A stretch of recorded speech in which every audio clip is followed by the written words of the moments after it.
Hello students, मैं सुधांशु स्वागत करता हूं आपका आशीष तिवारी यूट्यूब चैनल पर। आशा करता हूं कि आप सभी अच्छे होंगे।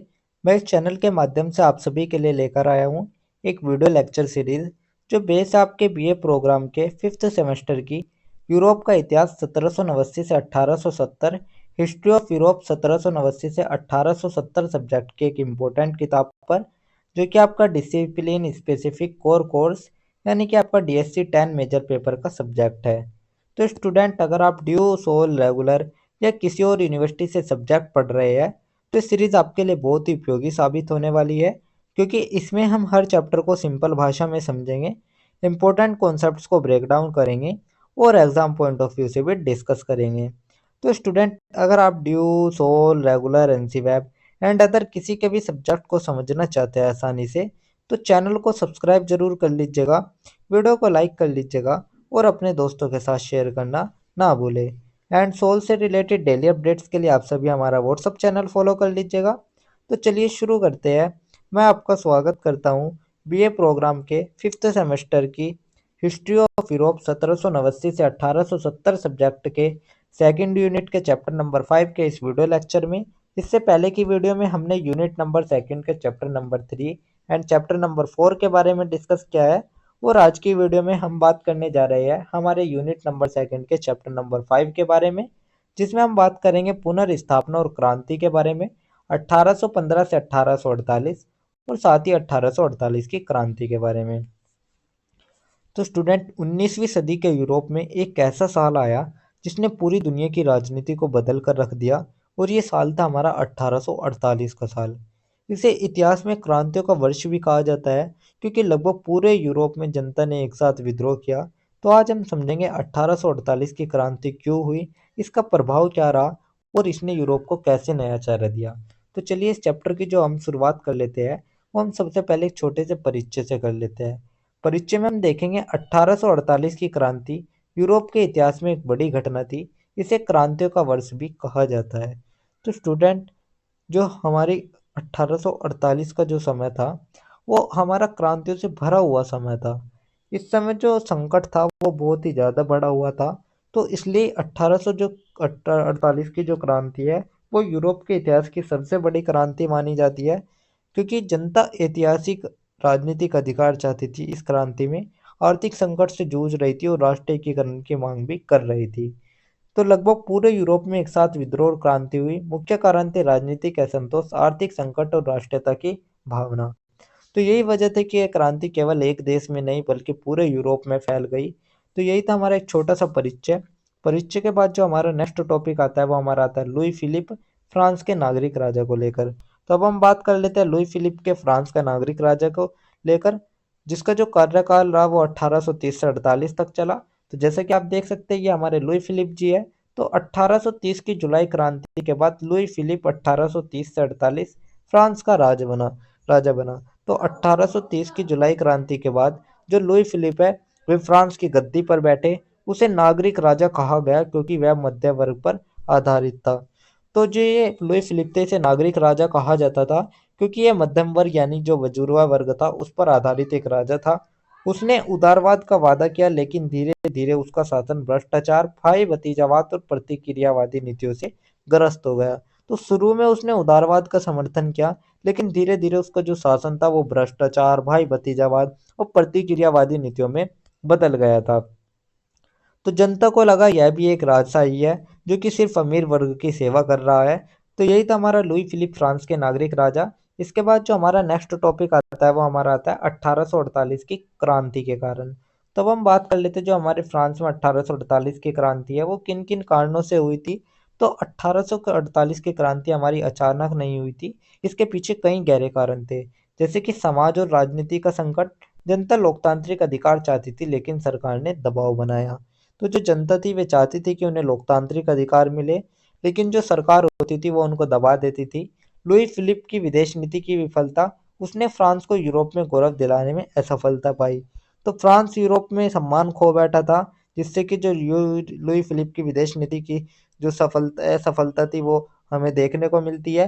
कमजोर नेतृत्व में देखने को मिलता है, जिसमें संकट की घड़ी में राजा ने दृढ़ नीतियां नहीं अपनाई। तो जो राजा था उसने संकट की घड़ी में कोई भी ठोस नीति नहीं बना सका। मोहम्मद अली की समस्या देखने को मिलती है। मिस्र के शासक को लेकर फ्रांस ने ब्रिटेन से टकराव मोल लिया, जिससे प्रतिष्ठा गिरी। तो जो राजा था, उसने कई ऐसी गलतियां की, जैसे कि मेहमत अली की समस्या देखने को मिलती है। तो उसने मिस्र के शासक को लेकर फ्रांस से ब्रिटेन में टकराव कर लिया। तो यही सभी कारण थे हमारे लुई फिलिप के वजह से जो हमारे 1848 की क्रांति हुई। साथ साथ इसके साथ मजदूर, किसान और छात्र सब नाराज थे।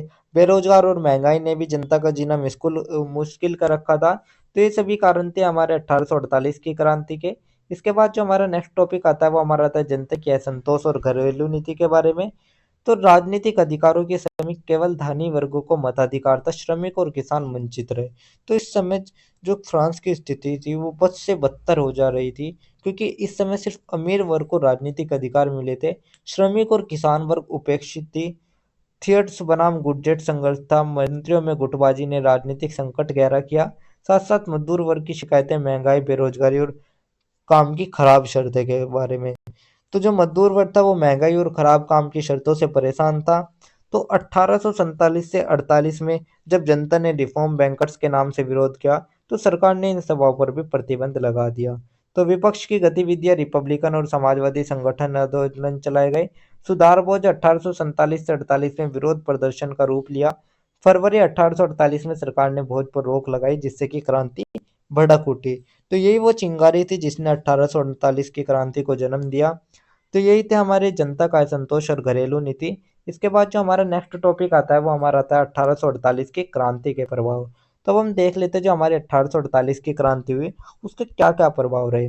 सबसे पहला प्रभाव देखने को मिलता है राजशाही का अंत और दूसरा गणराज्य। तो स्टूडेंट, जब फरवरी 1848 में पेरिस की गलियों में फिर से बैरिकेड बनाए गए, 3 दिन तक यह संघर्ष हुआ और फिर लुई फिलिप भाग गया, तो जनता ने दूसरी बार गणराज्य घोषित किया, जिसे द्वितीय गणराज्य कहा गया। और इसके कई प्रभाव पड़े, जैसे कि फ्रांस में राजशाही का अंत और रिपब्लिक की शुरुआत हुई। तो फरवरी 1848 में लुई फिलिप भाग गया, अस्थायी सरकार बनी जिसने गणराज्य की घोषणा की। बुजुर्ग प्रभुत्व का ह्रास हुआ, मजदूरों ने सत्ता में भागीदारी की मांग उठाई। नेशनल वर्कशॉप्स खोले गए ताकि बेरोजगारी को कम किया जा सके। तो मजदूरों ने भी सत्ता में भागीदारी की मांग उठा दी इस समय। द्वितीय गणराज्य की विशेषताएं, सर्वजन मताधिकार लागू किया गया, प्रेस की स्वतंत्रता और नागरिक अधिकारों की गारंटी जनता को दी गई। इसी के साथ साथ आर्थिक लोकतंत्र में देखें तो श्रमिक वर्ग की मांगों को आंशिक मान्यता दी गई। लेकिन जो जून 1848 था उसमें जून विद्रोह हुआ, जिससे कि मजदूरों को जो था समस्या थी उनको कुचल दिया गया। यूरोप पर भी प्रभाव देखने को मिल जाता है, जिसमें फ्रांस की क्रांति ने जर्मनी, ऑस्ट्रेलिया, इटली और हंगरी में भी राष्ट्रहित और उदारवाद की लहर पैदा करी, और इसे हम 1848 की यूरोपीय क्रांति भी कहते हैं। तो यही सब थे हमारे 1848 की क्रांति के प्रभाव। इसके बाद जो हमारा नेक्स्ट टॉपिक आता है वो हमारा ओवरऑल पूरे चैप्टर का एक छोटा सा सारांश आता है। तो अब हम ओवरऑल पूरे चैप्टर का एक छोटा सा सारांश देख लेते हैं। सारांश में हम देखेंगे लुई फिलिप का शासन मध्यम वर्ग पर आधारित था, लेकिन उसने जनता को अधिकार नहीं दिए। तो जो 1848 की क्रांति थी उसने साफ कर दिया कि जनता अब सिर्फ बदलाव चाहती ही नहीं है, बल्कि उसे छीन भी सकती है। तो लुई फिलिप और बोर्बोन वंश दोनों का अंत हो गया। आर्थिक संकट, बेरोजगारी और राजनीतिक भ्रष्टाचार ने जनता को क्रांति की ओर धकेला। फरवरी 1848 की क्रांति ने बोर्बोन वंश और लुई फिलिप दोनों का अंत किया। इसी के साथ साथ दूसरा गणराज्य बना जिसने लोकतांत्रिक अधिकारों की घोषणा की। श्रमिक वर्ग की मांगे पूरी न होने से जून विद्रोह हुआ, और इस क्रांति ने पूरे यूरोप में राष्ट्रवाद और उदारवाद की चिंगारी फैलाई। हालांकि कई क्रांतियां असफल भी रही, लेकिन इनसे परे जो यूरोप था उससे राष्ट्रवाद और उदारवाद की जो गहरी नींव थी वो रखी गई। तो स्टूडेंट, यही था हमारा एक छोटा सा सारांश, जिसके साथ हमारा यूनिट नंबर सेकंड का चैप्टर नंबर 5 भी कंप्लीट होता है। और इसी के साथ हमारी यूनिट नंबर सेकंड भी कंप्लीट होती है, क्योंकि यूनिट नंबर सेकंड में हमारे टोटल 3 चैप्टर थे, chapter number 3, chapter number 4 and chapter number 5, जो कि मैंने आपको एक एक करके बता दिए है। तो यही थी हमारी थर्ड यूनिट, जिसके इंपॉर्टेंट टॉपिक्स मैंने आपको शॉर्ट्स में एक्सप्लेन कर दिए हैं। तो अगर किसी भी स्टूडेंट को ये पीडीएफ या नोट्स चाहिए होंगे तो आप हमारे टेलीग्राम चैनल को ज्वाइन कर लीजिएगा। वहाँ पर आपको ये पीडीएफ या नोट्स मिल जाएंगे। एंड अगर किसी भी स्टूडेंट का किसी भी तरह का कोई भी डाउट या किसी भी तरह की कोई भी क्वेरी होती है तो आप हमारे कमेंट सेक्शन में या हमारे इंस्टा पेज को फॉलो करके भी पूछ सकते हैं। डेली अपडेट्स के लिए आपसे भी हमारा व्हाट्सएप चैनल फॉलो कर लीजिएगा। और अगर आपको ये लेक्चर उपयोगी लगा तो वीडियो को लाइक करें, चैनल को सब्सक्राइब करें और अगले अध्याय के लिए तैयार रहिएगा, जहां हम बात करेंगे हमारी नेक्स्ट यूनिट 3rd यूनिट के बारे में। तो आप सभी का बहुत बहुत धन्यवाद। आपका दिन शुभ रहे।